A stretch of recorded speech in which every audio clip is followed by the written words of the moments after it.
Hey everyone, this is Mustaqim and welcome back to my YouTube channel Mustaqim's Turtle. তো I hope সবাই ভালো আছেন। আজকের আলোচনা হচ্ছে সার্ভিসের পর আমার বাইকের এখন কী অবস্থা এবং এরপর আরও কী কী সমস্যা বের হলো ফাইন্ড আউট করলাম। তো আজকে কথা হবে এই বিষয়ে। তো আগামীকাল সার্ভিস করাই, তারপর যখন বাইকটা নিয়ে বের হই, তো শুরুতে যখন বাইক কিনছিলাম বাইকের সাউন্ড তো এরকমই আছে, নতুন সাউন্ডের মতনই এখনও, কিন্তু পরে আমার কাছে মনে হইতেছে যে ক্লাসটা একটু আনেজি সফট আছে, কিন্তু মনে হয় ক্লাসের অ্যাডজাস্টমেন্টটা একটু এদিক সেদিক হয়েছে আমার কাছে এখন মনে হচ্ছে এইটা। আর সার্ভিস করার পর বাইকটা এখন একটু স্মুথ, একটু আগে যে একটু সাউন্ড করতো পার্স থেকে আর অনেক জায়গা থেকে একটু সাউন্ড আসতো, ওগুলো বলতে পারেন এখন নেই বললেই চলে। তো এই জন্যই বলবো পেড সার্ভিস হচ্ছে পেড সার্ভিসের মতো। তো নেক্সট যে সার্ভিসটা আসবে ওটা হচ্ছে আমার ফ্রি সার্ভিস। তো এখন যে সার্ভিসটা করালাম এটা হচ্ছে পেড সার্ভিস। তো এর আগে একটা পেড সার্ভিস করানো হয়েছে, তার মাঝখানে একটা ফ্রি সার্ভিস গেছে, তারপর আবার এটা হচ্ছে এখন পেড সার্ভিস, তারপর সামনে আরেকটা হচ্ছে ফ্রি সার্ভিস, এরপরেই মেবি সব পেড সার্ভিস, এরপর আর মেবি কোনো ফ্রি সার্ভিস থাকবে না। তো সার্ভিস করানোর পরে বাইক যেমন ভালো পারফরমেন্স দেয়, মাইলেজ দেয়, ঠিক তেমনই রাইডারও সব দিক থেকে সেফ থাকে, কোনো বাইকে কোনো বড় ধরনের কোনো জরিমানার সম্মুখীন হতে হয় না। বাইক ঠিক থাকলে বাইকার ঠিক থাকে, যেটা বুঝলাম। বাইক নিয়ে আমাদের সাধারণ যারা আমরা বাইকার্স তাদের একটাই দাবি যে রোড যদি ঠিক থাকে এবং আর টেসলা রিক্সা অটো রিক্সা এরা যদি অনিয়ম না করে তাহলে আমাদের বাইকে তেমন কোনো সমস্যা হয় না। আর রোড যদি খারাপ থাকে তাহলে কোনো বাইকের বল রেসার চেঞ্জ করতে হয়, আমাদের ব্যারিং চেঞ্জ করতে হয়, সাসপেনশনের সমস্যা হয়, অয়েল সিল কেটে যায়। তো এই হচ্ছে প্রবলেম। তো সার্ভিস করানোর পরে আমাদের সার্ভিস টাইম টু টাইম করাতে হবে, কারণ আমরা যেসব রোডে থাকি আমাদের অবশ্যই উচিত দেখে শুনে বাইক রাইড করা এবং টাইম টু টাইম সার্ভিস নেওয়া। তো এখানে একটু কাজ আছে, কাজটা শেষ করি, তারপর আবার আপনাদের সাথে কথা হবে। তো কাজ শেষ, যে কয়েকটা বাটি কেনার জন্য আসছিলাম, কেনা কমপ্লিট। তো আমার ক্লাসটা একটু অ্যাডজাস্টমেন্ট করতে হবে, কারণ একবারে ছাড়ার পরে বাইকটা আগায়, তো জ্যামের মধ্যে তো এইভাবে রাইড করা যায় না। সরি। তো চলেন একটু মোটো গিয়ার সার্ভিস পয়েন্টে যাই, তারপর একটু ক্লাসটা অ্যাডজাস্টমেন্ট করি, তারপর ডিরেক্ট বাসায় চলে যাব।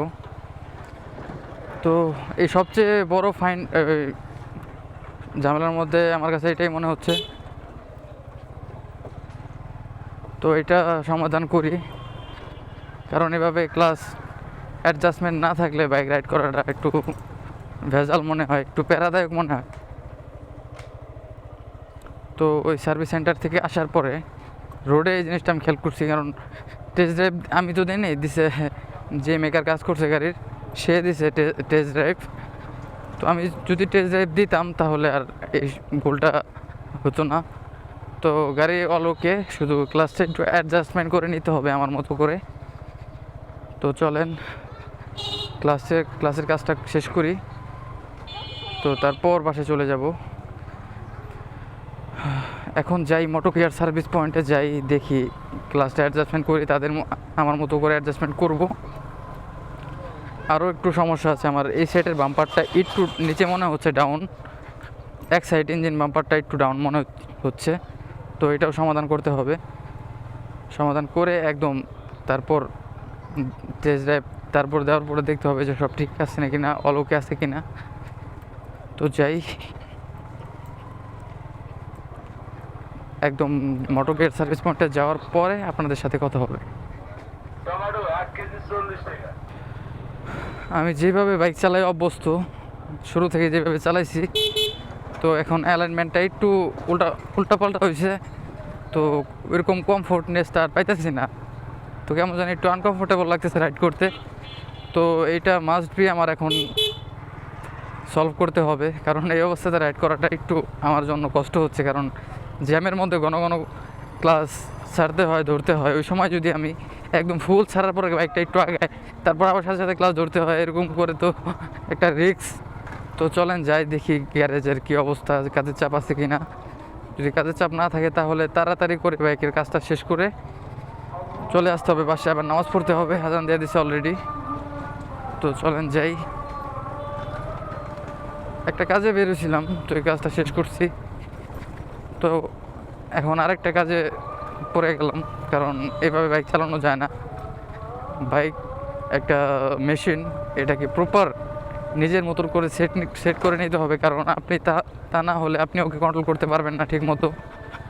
এবং বাইক হচ্ছে একটা বলা যায় মৃত্যুর যন্ত্র, মৃত্যু ফাঁদ। তো এই ফাঁদটাকে প্রপার যত্ন না করলে এটা আরও ভয়ানক রূপ নেয়। তো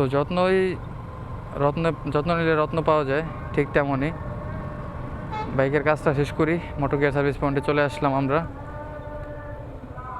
কাজ শেষে তারপর আবার আপনাদের সাথে কথা হবে।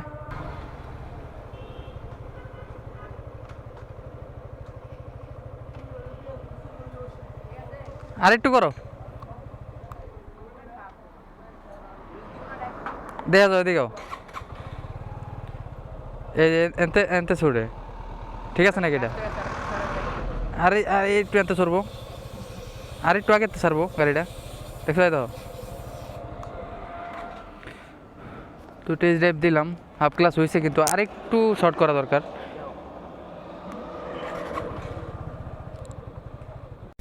তো আমরা এখন আমাদের বাইকের যে ক্লাস লিভারটা আছে এটা আমাদের মতো অ্যাডজাস্ট করে নিচ্ছি, হাফ ক্লাস করে আরেকটু মন মতো করে। আমি সবসময় যেভাবে চালাই ওইভাবে অ্যাডজাস্ট করে নিচ্ছি কাবিরকে দিয়ে।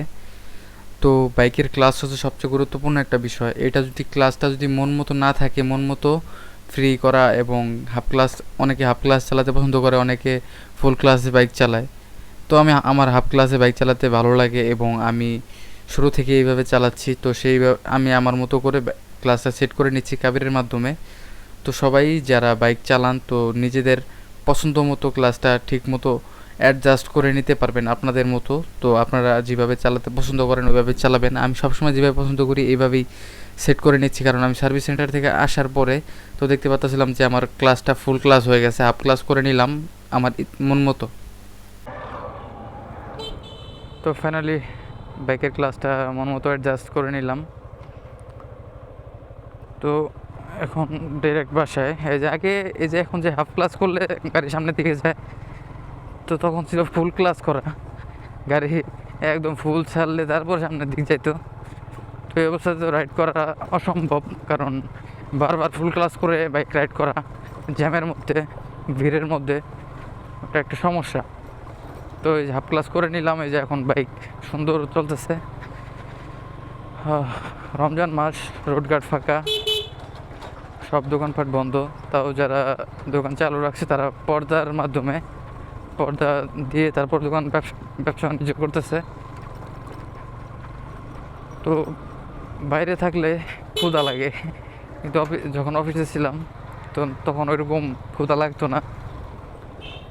কাজের প্রেশারে থাকলে ওরকম কোনো কিছু মনে হয় না। তো গাড়ি এখন 100/100 সব দিক থেকে পারফেক্ট।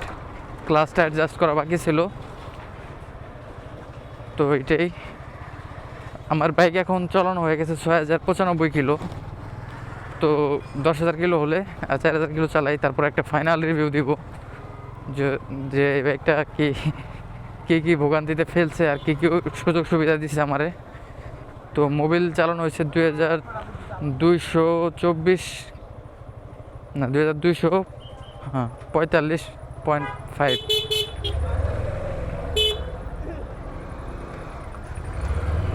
কোন দিকে যাবেন? সোজা সোজা, আমি বাইরে যাই। হ্যাঁ, আমি বামে যাবো।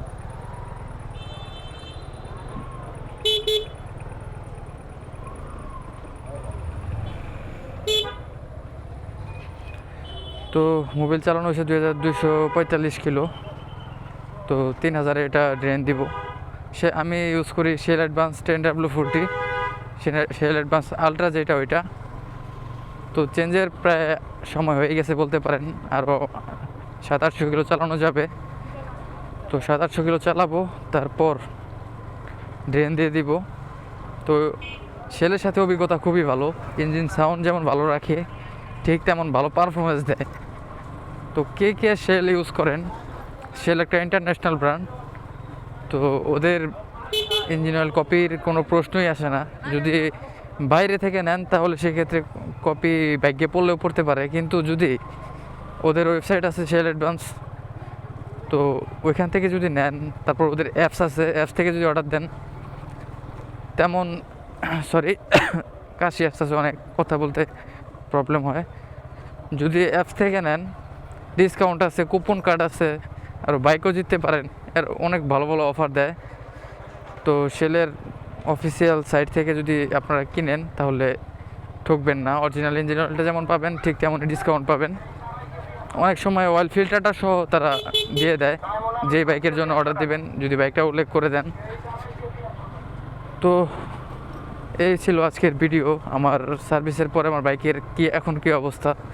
সার্ভিস করার পর বাইকটা ভালোই পারফরমেন্স দিচ্ছে, আগেও ভালোই ছিল, কিন্তু সার্ভিসের পর আর একটু বেটার পারফরমেন্স পাওয়া যায়, একটু ভালো ফ্রেশ ফ্রেশ লাগে, একটু টর্ক বেশি, রেডি পিক আপ বেশি, ক্লিন স্মুথনেস এগুলা একটু আবার ব্যাক আসে, ফিরে আসে। তো এটা হচ্ছে মেশিন, এটার একটু জায়গায় জায়গায় গ্রিজ করতে হয়, অয়েল করতে হয়, পরিষ্কার করতে হয়, ভিতর সাইড এয়ার ফিল্টারটা পরিষ্কার করতে হয় যেটার মাধ্যমে অক্সিজেন নেয়। তো যদি এরকম ছোটোখাটো মেনটেন্যান্সগুলো করেন রেগুলার, তাহলে বড় ধরনের ক্ষতি থেকে বেঁচে যাবে। আর একদল আছে যারা শুধু বাইক চালায়, প্রয়োজনের তাগিদে ইউজ করে, কিন্তু বাইকের যেটা প্রয়োজন ওইটা তারা কি বলে, বাইকের পিছন খরচ করতে চায় না, কিন্তু বাইক থেকে লাভ করতে চায়। তো এটা হচ্ছে মেশিন, এটার যেমন যত্ন নেবেন ঠিক মেশিনই আপনাদের যত্ন নেবে, আমাদের যত্ন নেবে। তো একটা মেশিনের উপর আপনি জীবনে ভরসা রেখে বাইকটা নিয়ে রাস্তায় বের হয়েছেন, তো হাইওয়েতে যদি হুট করে অফ হয়ে যায় অথবা চাকা দুইটা ব্রেক হয়ে যায়, তাহলে তো আপনি একটা মৃত্যুর ঝুঁকিও তো পড়তে পারেন। এবং স্পিডিং করলেন কিন্তু ব্রেক ধরতেছে না বাইকে, তো তখনও আপনি একটা বিপদে পড়তে পারেন। তো সব কিছু খেয়াল রেখে আপনাদের বাইক নিয়ে রোডে নামতে হবে এবং সেফটি মেনটেনেন্স করেই রোডে নামতে হবে। সেক্ষেত্রে আপনারা ভালো একটা পারফরমেন্স পাবেন বাইক থেকে। তো আজকে ভিডিওটা এই পর্যন্তই। আজকে আলোচনা করলাম যে বাইক মেনটেনেন্স করার পরে এবং সার্ভিসিং করার পরে কী কী করতে হয়। আর আমি সেল চালাই, এই জন্য 3000 কিলোমিটার চালাই। আর যারা মিনারেল চালান তারা 1800-900 কিলো এরকম চালাতে পারবেন। আর যারা সেমি চালান 1500 থেকে 1700 এরকম চালাতে পারবেন, এর বেশি চালাতে পারবেন না, তাহলে আবার ইঞ্জিন সিজ করার একটা সম্ভাবনা থাকে। ইঞ্জিন অয়েলটা অনেক পাতলা হয়ে যায়, তো ওই ক্ষেত্রে ইঞ্জিনের পার্টসের ক্ষতি করতে পারে। তো আমাদের সবসময় খেয়াল রাখতে হবে যে আমাদের বাইকটার ইঞ্জিন অয়েল কত হাজার কিলোমিটার চলছে, এবং এটা মিটার দেখে চেঞ্জ করবেন। যদি পারেন কোম্পানি যেটা উল্লেখ করবে তার থেকে একটু আগে ফেলে দেওয়ার চেষ্টা করবেন, কারণ আমরা যেটা চালাই মিটারে যেটা শো করে তার থেকে আমরা বেশি চালাই। কীভাবে চালাই এটা আমি আপনাদেরকে বলি। আমাদের বাইকটা যখন ইঞ্জিন স্টার্ট থাকে ওই অবস্থাতে চাকা না ঘুরলেও কিন্তু ইঞ্জিনের ভিতর এই ইঞ্জিনটা ঘুরতেছে, তো ওই ক্ষেত্রে ওইটা মিটার কাউন্ট করে না, কিন্তু ইঞ্জিনটা তো ওই অবস্থাতে তো ঘুরতেছে, জ্যামের মধ্যেও তো ঘুরতেছে। তো এটা তো সব কিছু তো আর মিটার শো করে না, কিছু কিছু জিনিস বাইরেও শো করে। বাইরের একটু বেসিক আউট নলেজ রাখতে হয়। আমাদের বাইকটা যেমন আমাদের চাকা ঘুরলে খালি ওইটা কাউন্ট করবে, কিন্তু আমরা অনেক সময় ইঞ্জিন অন করে রেখে দিই, তারপর জ্যামের মধ্যে ইঞ্জিন অন অবস্থায় রেখে দিই, তো সেক্ষেত্রে চাকা না ঘুরলে ইঞ্জিন অয়েলটা ঘুরতেছে। তো আপনি 2500 চালালে ভেবে নিতে হবে যে আপনি 2700 চালাইছেন, 2700 চালালে ভেবে নিতে হবে যে 3000 চালাইছেন, এরকম একটু এক্সট্রা ধরে রাখতে হবে। কারণ চাকা ঘুরলেই যে ইঞ্জিন ঘুরে তেমন না, চাকা না ঘুরলেও ইঞ্জিনের ভিতরে ওই যে ইঞ্জিন অন থাকলে ইঞ্জিনের ভিতরে ঘূর্ণনটা চলতেই থাকে। তো সেক্ষেত্রে আমাদের খেয়াল রাখতে হবে যে আমাদের ইঞ্জিন অয়েল কত কিলোমিটার চলছে, এগুলো দেখে শুনে আমাদের ইঞ্জিন অয়েলটা আমাদের ড্রেন দিতে হবে। একটু এক্সট্রা হাতে রেখে ইঞ্জিন অয়েল ড্রেন দিবেন। কাটায় মিলে ড্রেন দেওয়াটা আমি মনে করি এখন বোকামি, কারণ যারা ঢাকা শহরে রাইড করেন তাদের জন্য, যারা গ্রাম অঞ্চলে রাইড করেন তাদের হিসাবে আলাদা। তো আজকে ভিডিওটা এই পর্যন্তই ছিল। তো দেখতে দেখতে সব কাজ শেষ করে বাসায় চলে আসলাম। তো এখন আমার কাজ হচ্ছে বাইকটা বাসায় ঢুকাবো, তারপর আমি উপরে যাব, ফ্রেশ হবো। তো আজকে ভিডিওটা এই পর্যন্তই। সব ভালো থাকবেন। যারা ইউটিউবে নতুন তারা অবশ্যই চ্যানেলটা সাবস্ক্রাইব করবেন, যারা পেজ থেকে দেখেন তারা অবশ্যই পেজটা ফলো করে দেবেন। আবার দেখা হবে নতুন কোনো ভিডিও, নতুন কোনো ব্লগে। সব ভালো থাকবেন। আল্লাহ হাফেজ। বাইক ক্লিন থাকলে আমাদের মনটাও ফ্রেশ থাকে।